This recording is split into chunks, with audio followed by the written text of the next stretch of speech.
All right. Good afternoon, everybody, and happy Independence Day. We are so happy that you are celebrating your 4th of July with us, the Southern Campaign of the American Revolution Parks Group Rangers. We are happy to get together again to do another discussion panel, and we've got some great questions lined up that we're going to be tackling that deal with independence. But we're going to start with some feedback and reflection on our videos where we surveyed some of the signers of the Declaration of Independence. So I'll just open it up to you guys. General thoughts about each other's signers. One thing I found interesting is like, especially down here in South Carolina, where you have both fathers and sons who served in the Continental Congress. Yeah. That's one thing that my pick didn't have. Yeah, that was interesting. And when you think about how most of those folks were part of the Charleston aristocracy, it's almost even more intriguing that, okay, the father can't go, so we'll elect the son in his stead. So yeah, the aristocracy. And of the four of us, 3 of us chose South Carolina signers. Like, I didn't choose him because he was from South Carolina, though. No, same. But it just like worked out that way. Yeah. I thought that was kind of funny.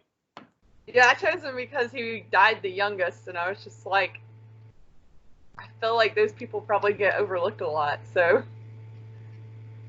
Yeah. But it just happened to be from South Carolina. And Adrian, did I hear you say right that you had Thomas Lynch Jr., right? Right. You said that he was connected to my guy, Edward Rutledge. Yeah. What way? It was after Lynch died. Lynch and his wife were lost at sea. But her sister became Rutledge's second wife. Okay, I'm with you. Yeah. So I heard you say that he was related by marriage. I'm thinking, wait, so this guy, Edward Rutledge, is there in a committee with 2 of his brother-in-laws. Okay, but if it was after his death, Yeah. okay, Yeah. that's not as weird or surprising. Yeah, it was after Rutledge's first wife died from childbirth, and then he remarried and married Lynch's sister-in-law. But like I said, Lynch never witnessed that, so. Right.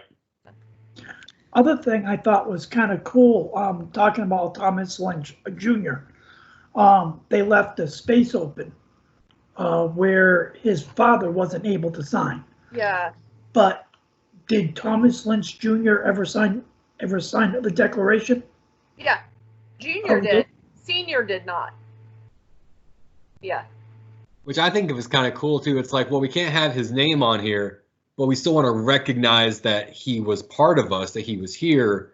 Like, I wonder if that kind of reflects their feelings of, we feel this gap in our committee without him here, so we're going to leave a gap in the signatures. I don't know if they thought.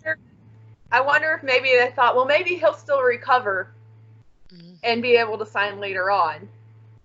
I don't really know. Maybe could find that if I did a little bit more digging, but limited time. I thought it was interesting with the South Carolinians, with Rutledge especially, that what was most important at the end, even though they didn't necessarily support we need independence right now, what was most important was being unanimous, to have that unanimity, to show united front to the world. If we're going to present ourselves to the world, you want to be all together, all in. Right. Well, especially when you're looking at the Middletons, Rutledge, Lynch, like all 3 of those guys studied in England, in London. They're international travelers, not as much as Middleton was, but they know how things would appear. I'm guessing. So you can see how they are recognizing they need to have that united front. They need to have that unanimity. But I thought it was kind of funny that Roland, your choice, was the only one that stayed with the Congress. Yeah. He did until like 1778. After that, he was done. So he went back home. But still, 2 years, you know. Yeah. It's a good service. He toughed it out. And then reading about the first declaration that got written, the Dunlap broadside, the one that only John Hancock signed. Yeah. What if that had been the one that was sent to King George?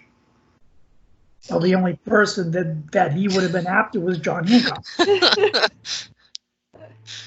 That's pretty funny. Anything that surprised you guys that when you were researching? That the Southern delegates all had, and this was actually from your research, but all of the Southern delegates had education in Europe.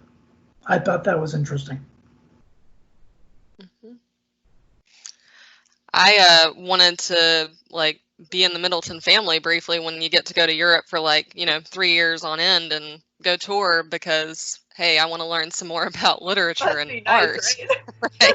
Go enlighten yourself. Broaden some horizons. Yeah. Yes.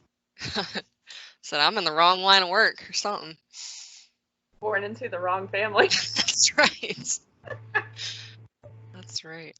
Talking about families and stuff, whenever like watching Roland, your video about John Hancock and like his personality and his smuggling and his shipping, I just kept seeing like a wig and stocking wearing Han Solo.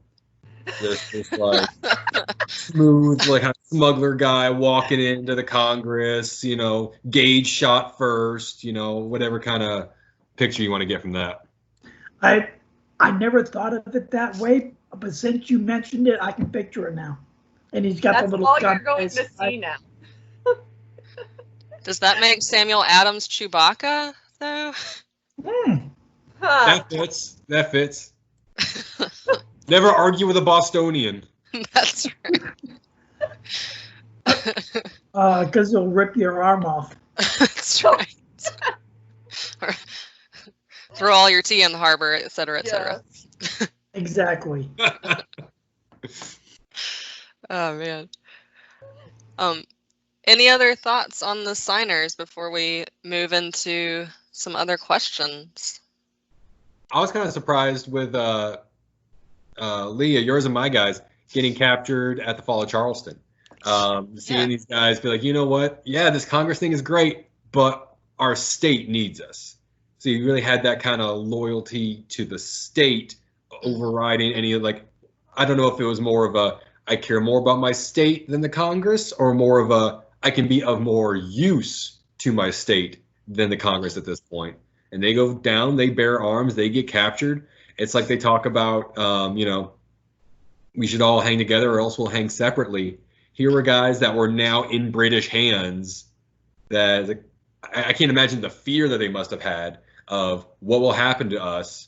Do we know if the British knew that they had signed that, if that was like public knowledge, or if it was just, some other militia officer? I would assume so, though, because for 3 of them to be signers. Yeah. But I would assume that they didn't, that it probably wasn't broadcasted out. Because if the British did capture them, they'd probably hang them. Because That's true. That's a good question, because the declaration was widely published, but the list of names were the signers widely published. That's another one of those questions of if we had time to research, would we I would read know it. somewhere, I'm trying to remember now what year it was. I read somewhere where it said that the names were not released until, I want to say it was 78. So, but by the time of Charleston, so maybe I read it wrong and maybe it was later, but I did read somewhere what year the names of the signers was released. But maybe it just didn't click right away who were the British captured. Maybe. Perhaps so.